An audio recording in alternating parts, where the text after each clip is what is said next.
Hello everyone, welcome back to our channel, Faith by Grace. I'm Nadia. And I'm Brittany. And we are coming to you share our mother and daughter journey and how our faith helped heal us. Yes. Guys, don't forget to turn on your post notifications bell to get updated when we upload. Like, comment, and subscribe. Share with others. The most important one. Share with others so they can see this too. So last place we left off was middle school. So now we are on to high school. The wonderful wonder years. Horror years for me. Horror high, as I would say it. But yeah, freshman year. Let's start with freshman year. Freshman year was okay. It wasn't too bad. I went to the middle school up the street. So whoever didn't go to one school went to the other. So I had friends. At least I thought so, freshman year. I had the same group of friends. And then towards the end of freshman year, we all like dispersed. Everybody was trying to find themselves, go into their little different cliques. So it was different. Sophomore year is when it was like, dun, dun, dun. It just got dark for me there on out. It was just like, I don't know what happened. Oh, I know what happened. A boy happened. Of course, that was the way I feel like the enemy could get to me, was through boys, men, because I was searching for love in all the wrong places. I want to ask a question. Like, when did you said sophomore year was great. It's freshman year. So what made sophomore year start becoming difficult for you? This is when I found the boy. At least I thought. Yeah. And ironically, as you know, I didn't even like the boy at first. As I know, it was like, it's not what God wanted for me. So it was hard. I didn't like the boy. He liked me, pursued me, and then things just went left ever since then. It was like I was in a spell that I couldn't get out of. I liked him, head over heels for him, even when he's telling me he doesn't want me in that way. Or it's not that he wanted to have his cake and eat it too. And I was just too young. I wanted that love so bad. I clinged on to the point where of no return. I don't even know what happened. Ended up getting sexually assaulted later on in the year when I finally was breaking free from that boy and was trying to move on to something else or someone else. I was, over it because he really broke up and did whatever. And I think that's when everything just went downhill. Well, my perspective of it with sophomore year, I didn't know her. I felt like that's when I started really disconnected. Middle school was one thing. Middle school was a monster, but I think high school just became so different. Like, we became distant. I remember, I think the summer before sophomore year, that's when I sent you to New York with your grandma, just for the summer. Was it? Yeah. Was it? I felt like it was my junior year. It was your junior year? But I just remember junior year. Before junior, so the end of sophomore year. Yeah, right. And I just remember we couldn't take it. Like, I remember her brother at the time, he was just entering middle school. Mm-hmm. And he was like, Mom. I remember he said, Mom, is Brittany going to go away to college?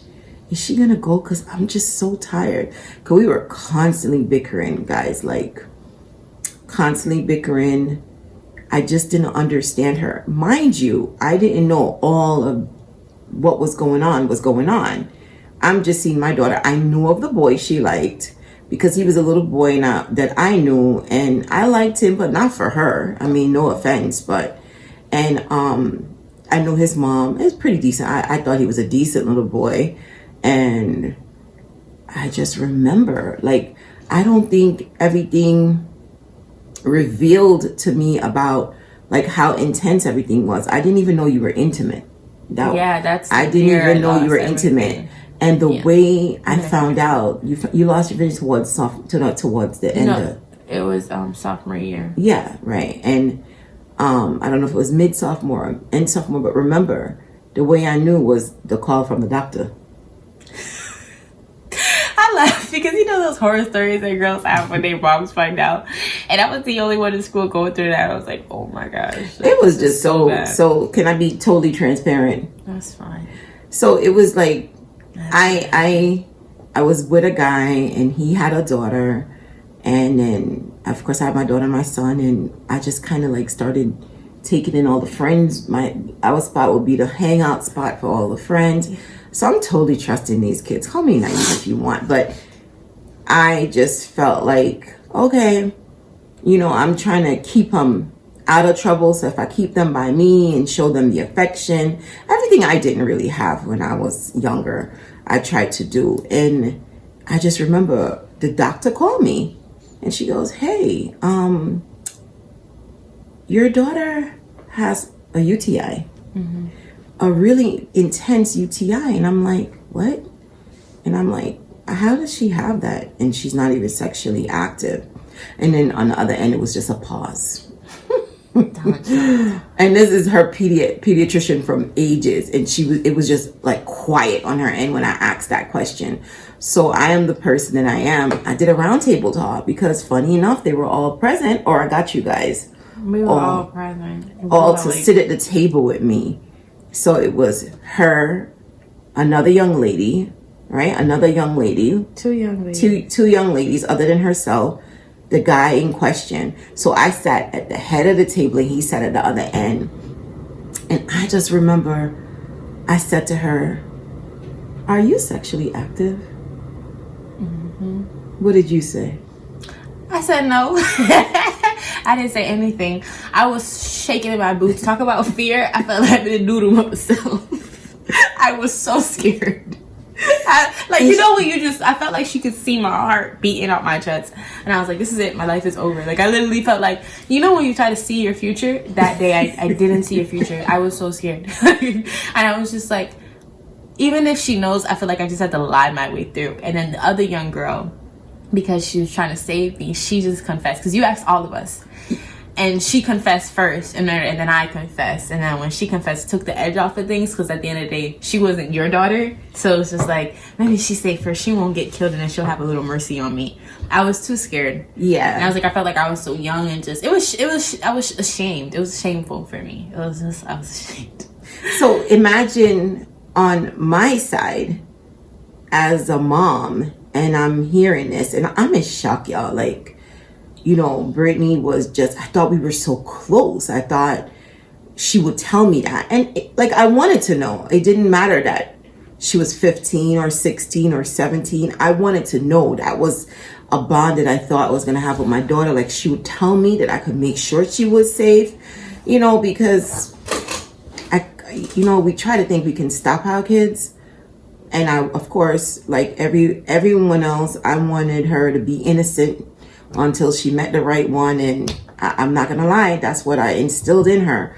But the hardest part of that experience was not like she didn't tell me, yeah, but that young man was in front of my face. And I remember saying to him, did you touch my daughter? Because I told you, if you touch my daughter, I'm gonna call the cop. And he laughed at me, y'all. And I just remember the devil jumped on my back and was like, take that vase and just bust it in his face. And I don't know, it was God himself that made me not do that. And I just said, you gotta leave. I said, if you laugh like that, one more time, man, I can't even tell you. Yeah, that was Satan himself. Yeah, because it was just like the grin and the jeer, the jeer and the disrespect. It was so blatant. And yeah, listen, culturally, like I always stated, and I go back to it, not because we big and bad, but because I'm Jamaican, and culturally it's just like, yo, you're not disrespect me. And it was just like, and so it was a double shock, the disrespect, the disregard, and my daughter wasn't honest with me. And they all weren't honest. They were just like acting grown in like 15, 16-year-old bodies. We weren't acting grown. We were scared, okay? No, I mean like the little relationship going on. Yeah, girl, we didn't know. I had no idea. To us, I don't even know how to explain it. The thing is, it's going on now. I don't know. I don't think we intentionally act grown. Because before that, I remember an incident. I remember I was in my room, and then I came out because you guys always hung out and y'all was just chilling watching movies. Let me tell you, do you remember that? I walked in the young lady's room, and you was holed up with the sheet over you,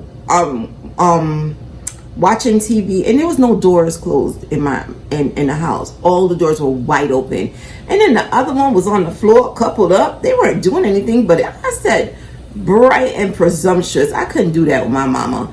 Like, I expected them all chilling, just sitting around the room talking or watching their movie. So, like, some people would be like, oh, well, you shouldn't have had them in the room. Let me tell you something. It don't matter where you have them. In the room with open doors, in the living room, in front of you, right underneath your nose. It doesn't matter. When these kids are determined to do what they want to do or what society's telling them to do, they're going to do it. They're absolutely going to do it. Yeah. Just putting all my business out there. I mean, no, it's okay. I understand because it's gonna help someone. It doesn't bother me. I've already conquered those demons. Yeah, I've conquered it. I've gotten over it. It was a time in my life, and the thing was, I wasn't ready to lose my virginity. I wasn't, and I know there's girls out there like, I really don't want to do this, but I love him, and I'm gonna be honest with you, it's not gonna last. And the reason it won't last is because that's not who God had for you.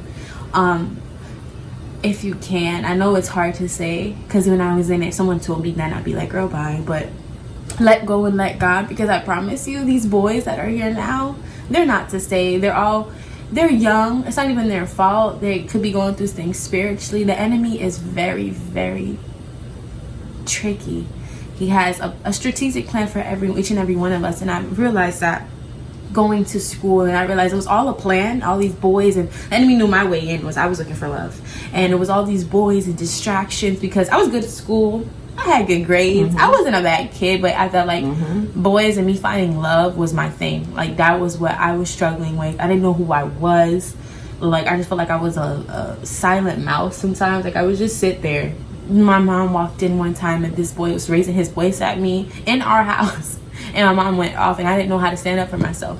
And I just felt like, I felt like that was okay. And I didn't know how to defend myself. So that's what I took. And I just felt like, okay, that was love, because I didn't know what love was. I didn't find myself worthy enough. But I just want to let other girls know that you are worthy. And there's someone out there God has for you that will treat you like a queen. And forget boys. God is waiting, because God treats you like a queen. You're so worthy. And that's what I've realized over the years, coming out of everything, is that, and I'm like, dang, only if I would have just waited. Only if I would have just knew God how I knew now. But everything's a process, because now look at my journey can help someone. Our journey can help someone. So I'm blessed for that. But it was hard in the moment because you didn't know. I didn't tell you because I think I know those things ate me alive. Losing my virginity, doing this and that, because they're all things that I really never wanted to do.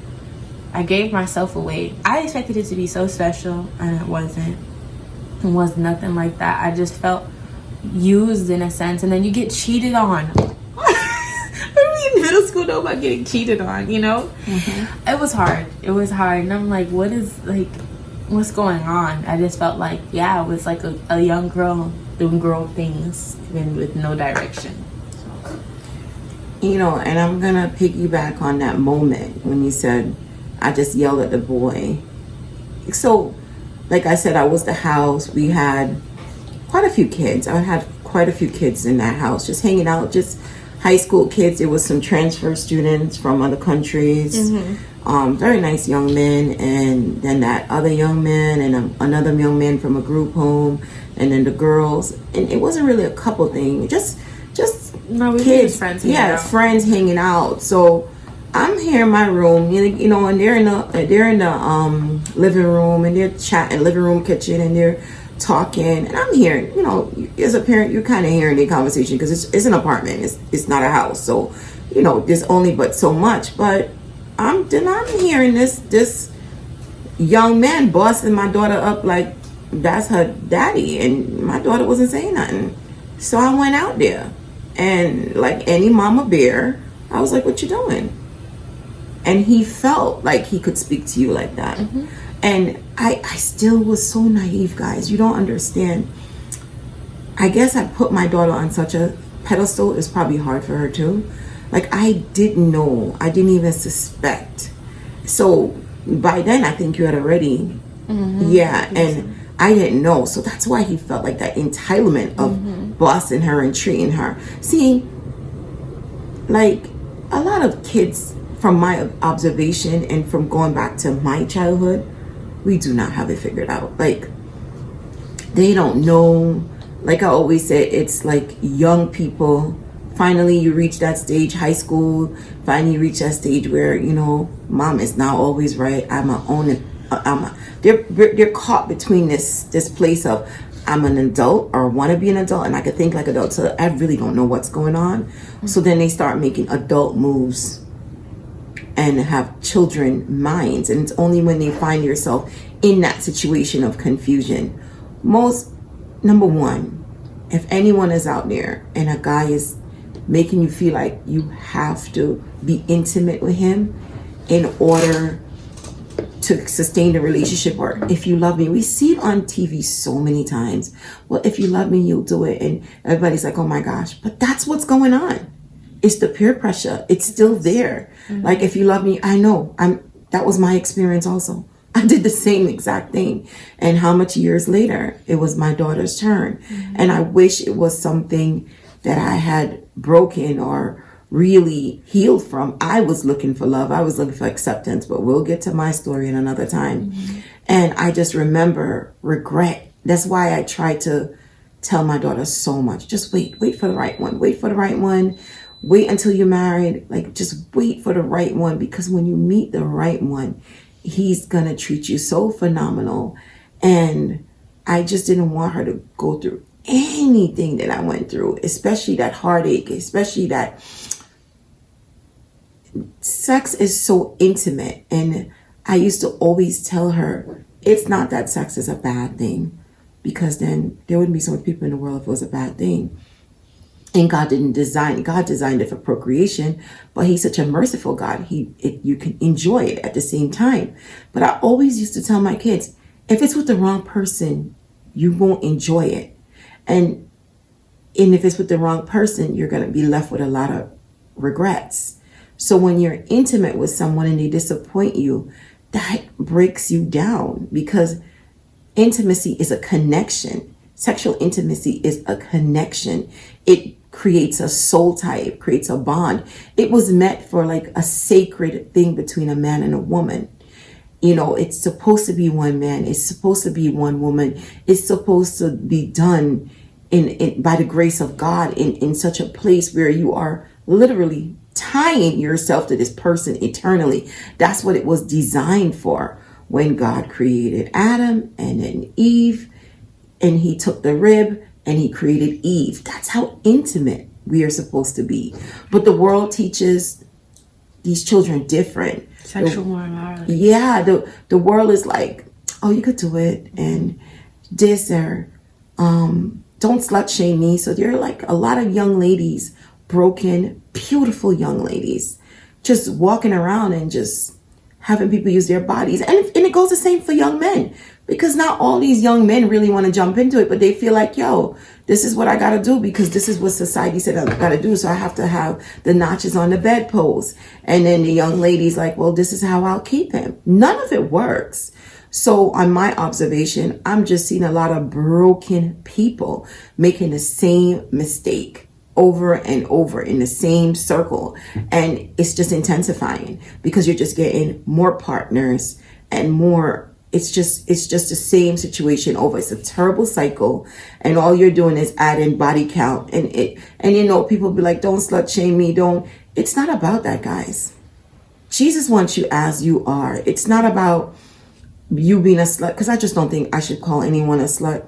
We have no right. You understand? I don't care how much men you slept with. Absolutely not, because we're all sinners. But at the end of the day, all it's doing is just physically hurting you, mentally, emotionally, physically. But the good news is Jesus Christ is there. He is there when he wants to make you whole. He wants you to get past that situation. I don't care what you did sexually. You understand? He's waiting to love you. He loves you, and he's waiting for you to come to him. And I think that's how I found my release with my past trauma. Would you agree?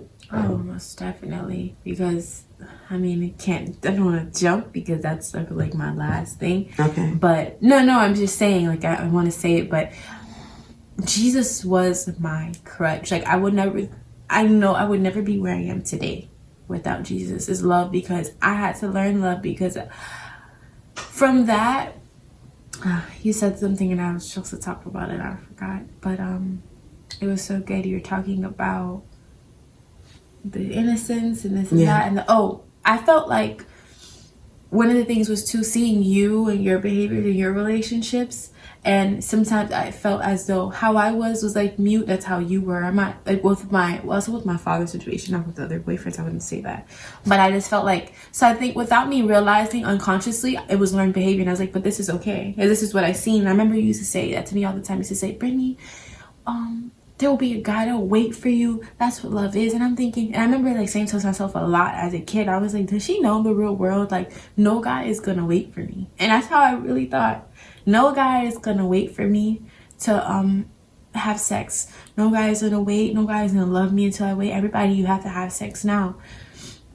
And that's, I think that's part of the reason why. And I felt like when you have sex, we feel like as kids and just even grown women, we have sex that holds a person. It doesn't. It just drives them away further because they don't have nothing to stay for. There's nothing to, like get to know and love. And as I learned and grew in Christ, I realized there's a whole nother world, like what Christ meant for it to be. One man, one woman, like let's say kingdom spouse, or kingdom community, kingdom children. Everything is built for his creation. And I'm like, God, like I felt like at first I was like, dang, I missed out. But God's like, no, never too late. God always has this life plan for you. Even though you make the choices we make, God's still waiting on us to go to him because he has us out. He has our husbands, he has our wives, whoever's on here. Like, and I was like, God, wow. And now I'm in the season where I'm like, wow, God, you have all of that for me.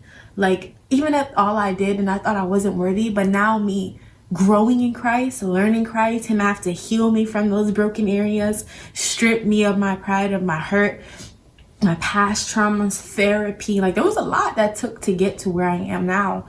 And he's still working on me because every day we all have things that we have to work on. And I'm like, wow, God, but now, like I think about things different. I think about, wow, like I'm learning me. Mm-hmm. God showed me in the sense of I never knew who I was. And I keep saying that's a staple in my whole years of schooling. I did not know who I was. I didn't know what I liked to wear. People like know it. I didn't know those things. And sometimes my hair, there was a point where depression hit me so bad that I didn't care what I wore. That like I'm saying, hair. What I like to do with my hair. What I like to do with my dressing. I'm just saying. I just figure myself out. People know their style. People know. And I commend people for that. But I wasn't one of those kids. I felt like I just didn't know. And I didn't like to, I just didn't know. And depression came so hard at one point. I just stopped dressing up for years. I just didn't know anymore. And then as I went through all of that, because the enemy tried to shame me in all that I did. And as he tried to shame me with my past, with the boys, I just felt shame. And then I turned my back on God. I was like, I'm too ashamed. But God was never, the thing is, God was just waiting on me because he was never ashamed of me. And I was like, God, like learning that was just an eye-opener. And I just bawled out to him and I learned how much he loved me. Like despite anyone else. And the thing is, I feel like as people, we don't even understand how much God truly loves us. It surpasses anything on this earth. And then that's what made me feel whole. That's what made me realize I don't need a man. I don't need this love. This love that I was looking for is in Jesus Christ. And it took time. So me just giving, all I was doing was giving pieces of myself. And I was like, man, like God, heal me. And he did. In all aspects. And with that boy, and I didn't realize my virginity being lost, I think sexual assault, I lost myself. Like that was it. And I felt like I gave the enemy that doorway, that open doorway.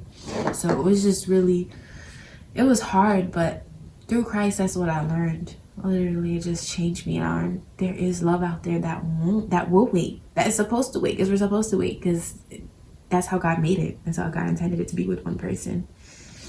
So, well, I want to piggyback on the comment you made about my relationships and seeing. I know your dad definitely kind of set the tone, because you saw some stuff that you shouldn't have seen, like in the sense of verbal abuse with each other, because man, I gave as good as I got.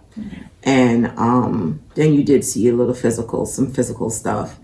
And then, I left that situation, and you saw the catering aspect. I would be in a relationship with a guy and I would just totally lose myself. Also, like, I'm catering, I'm being the best person. Like, you picked up those habits. They're great habits, but not when you don't have the right person. So like, I'm like, you saw me do that, and then you saw me hold on, Yes. And it's not even that, because I don't think anyone, I never got treated like my relationship or your dad in any relationship after. I it's never just got certain traits. No, you never started taking that was like that. Was that my, was just the only that was the big a major impact on me. And I think that's what made you seek love so bad, because no one else treated me like that. And it's unfortunate it was your dad, but we know just out there, her dad has his own battles, his own personal battles. And, you know, I totally forgive him, and we have a pretty decent relationship now. But, you know, he was basically growing too when we were young. He and I met when we were 19. So, and it was the tumultuous on and off till we got married when I was like 30. And, you know, after 2 kids. But that was just a sidestep. But, you know, talking about it, but I know the negative that you did see, even in other relationships, even though I wasn't being disrespected or anything, but you saw me catering and so much, giving so much of myself to a person that was undeserving. Losing myself. Because you see, that's what relationships sometimes, not sometimes, if it's not balanced, and you will lose yourself. And you start losing your focus on you, and then you're more focused on the other person, and the other person needs to take over your own. But let me tell you, like, when you discover just how important you are to God and how much He loves you, no one can take that away or take you as a personal way. I just feel like because I wasn't, my self-love, my self-image, you know, these were things you tried to cover up with nice clothes. And I'm the total opposite. Like, I'm so feminine. I like to dress up. I like to feel pretty. And my daughter would dress up, but it was more me giving her style. Because as she was talking about that, it was me giving her style in high school. Like, oh, this will look cute. This will look cute. That will look cute. I remember freshman year, you always dressed up. But when you find out how much God loves you and realize that the love that we're all seeking, that impossible love, a human being cannot give it to you. Because as much as my children love me, and as much as I love my children and those around me and family and friends, they cannot satisfy that need, that need for love, because we were designed to be loved. God created us, the first man and woman, and put them in a garden, and all He did was come and talk with them daily. And, you know, it was just love. We were designed for love and leisure. Because remember, there was no word then, guys.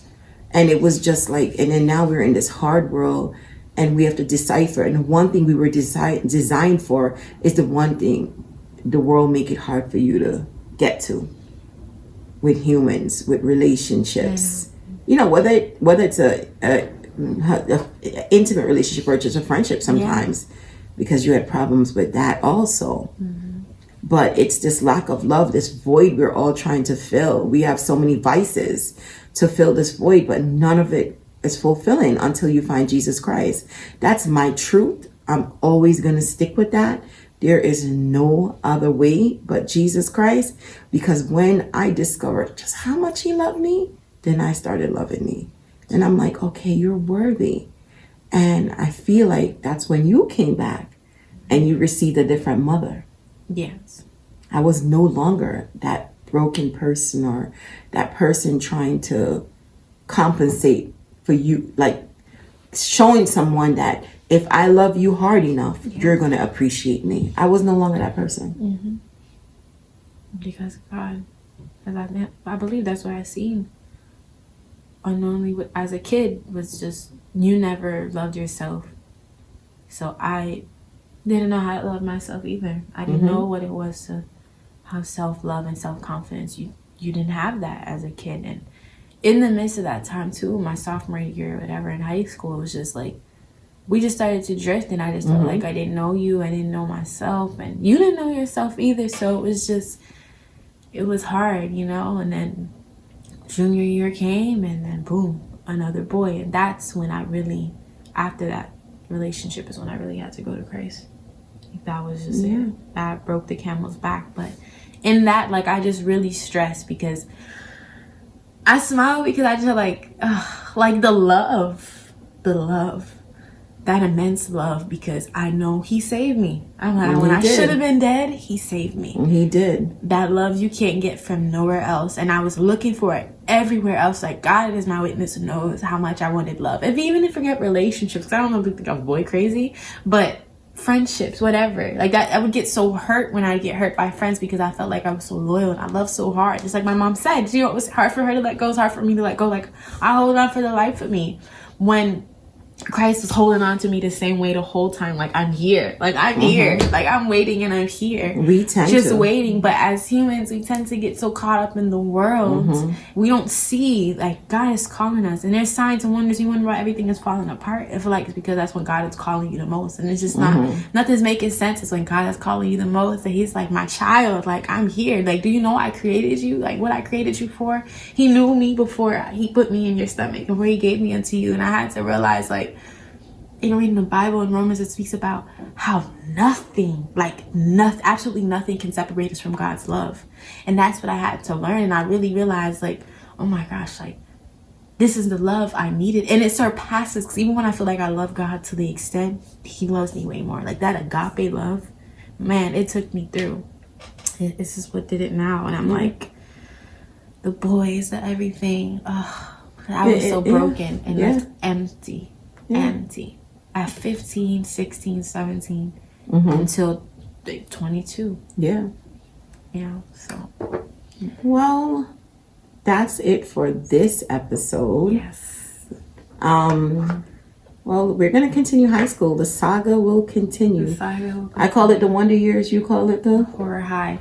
But horror high years. Guys, thank you so much for tuning in. Don't forget to turn on the post notifications bell, like, comment, and subscribe, and share with others so they can see this. Have a blessed one. And just remember, guys, that Jesus loves you. He loves you. Have a good one. Bye.